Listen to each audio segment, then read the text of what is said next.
So imagine, like, trying to rebuild your house, right? Not just like a little renovation, but like starting from scratch. New walls, new roof, the whole thing. Except, oh yeah, there's also a hurricane going on outside. That's kind of the situation in Ukraine.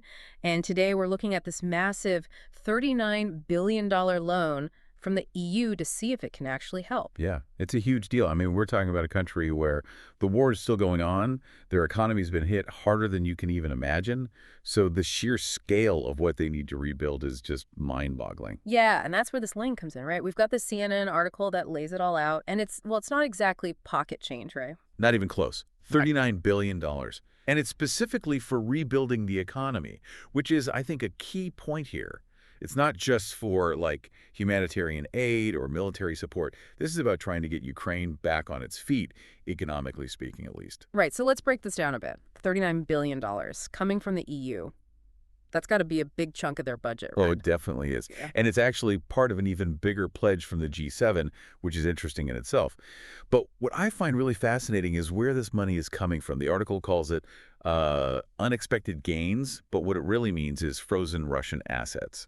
Wait, so they're using money seized from Russia to help rebuild Ukraine? Exactly. And that adds a whole other layer of complexity to this whole thing, right? Because it's not just about the money itself, it's about the message it sends. Right, it's like a double whammy. But let's get back to the loan itself. The article says it's supposed to help rebuild Ukraine, but what does that actually look like on the ground? Like, will this be enough? That's the million-dollar question, and honestly, I think it's important to have realistic expectations here. This loan, as big as it is, isn't a magic bullet. Mm-hmm. Rebuilding a country after a war like this, it's way more complicated than just throwing money at the problem.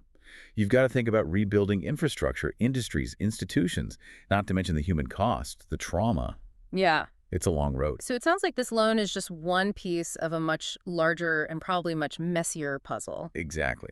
And that's something to keep in mind as we unpack this further. So we've got this massive loan, billions of dollars, all aimed at rebuilding Ukraine.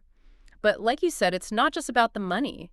What are some of the real world challenges, the potential downsides even, of trying to do something this big, this fast, in the middle of a war? Well, for Ukraine, I think one of the biggest challenges is going to be, well, just managing that amount of money effectively. True. It sounds crazy, right? But when you're talking about rebuilding entire cities, infrastructure, institutions, all while a war is still going on, the potential for waste, corruption, it's huge. Right, because it's not like they've got time to set up perfect systems with everything all buttoned up and Exactly. And on top of that, you've got the constant pressure of the war effort itself. So, yeah, transparency, accountability, making sure this money actually reaches the people and projects it's supposed to, that's going to be a massive undertaking. yeah, I can see that. And for the EU, it's got to be a bit of a gamble too, right? I mean, they're putting a lot of faith in this working out. Oh, absolutely. $39 billion, that's not chump change for anyone, not even the EU.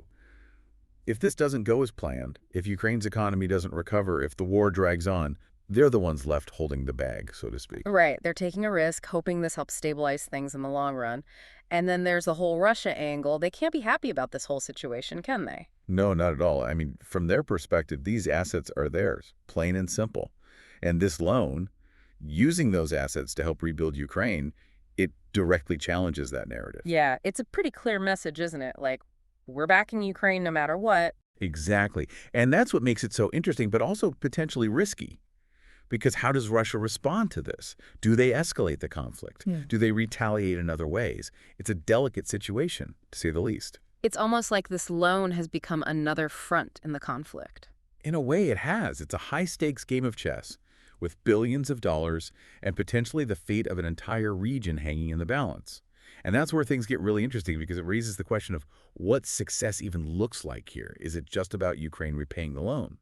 Or is it about something bigger, something more fundamental? And that's something for us to keep in mind as we dive even deeper into this whole thing. Yeah. Because we've talked about the what and the how of this loan, but I think to really understand it, we need to talk about the why. Why is this so important, not just for Ukraine and the EU, but for the whole idea of international aid itself? And that's a really crucial point. And it's something that I think anyone interested in international relations, in global affairs, really needs to be thinking about because this situation with Ukraine, this loan, It's not just a one-off event, it's a microcosm of these larger trends and challenges that we're seeing play out on the world stage. Okay, so we've talked about the potential downsides, the challenges, the risks, but let's for a moment flip the script.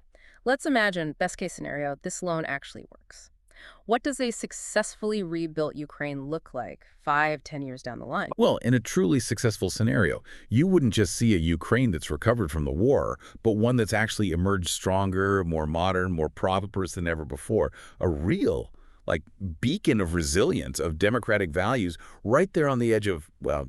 Yeah, right on the edge of what used to be kind of Russia's sphere of influence. But how does this loan, this specific chunk of money, help make that happen? Well, if it's used strategically, this funding could be truly transformative. We can see the reconstruction of infrastructure not just to pre-war levels, but actually exceeding them. Think like modernized transportation networks, revitalized industries, embracing green technologies, a thriving digital economy. So not just rebuilding, but kind of hitting the reset button, building a more sustainable, more advanced future. Exactly. This loan could be the catalyst for Ukraine to basically leapfrog into a whole new era of economic development, attracting foreign investment, becoming a hub for innovation. And that success, that kind of transformation in Ukraine, it wouldn't just be contained there, would it? It would have ripple effects throughout the whole region. Oh, absolutely. A stable, prosperous Ukraine that strengthens the entire European continent. It bolsters regional security, it promotes trade and cooperation, and it sends a really powerful message that aggression, violence, it doesn't pay. It becomes a symbol of what can be achieved through, well, what was it we were talking about earlier? International cooperation, collective action, right? Exactly. It shows the power of nations coming together to support a common goal. Yeah. And in this case, that goal is,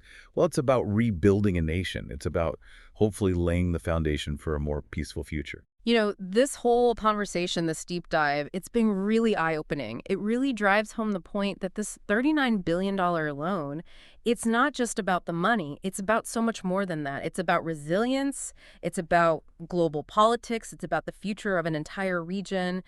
And for you, our listener, we hope this has given you not just a glimpse into this one specific situation, but also a better understanding of the complexities, the challenges, but also the incredible potential of international aid. Because in a world facing so many interconnected crises, understanding these dynamics, well, it's more important than ever. Couldn't agree more. It's about recognizing that we're all in this together and that the choices we make today, the support we offer, it can have a real impact on shaping a better future. And on that note, we'll wrap up this deep dive, but the conversation, of course, doesn't end here. We encourage you to keep learning, keep asking questions, and keep engaging with these critical global issues. Until next time.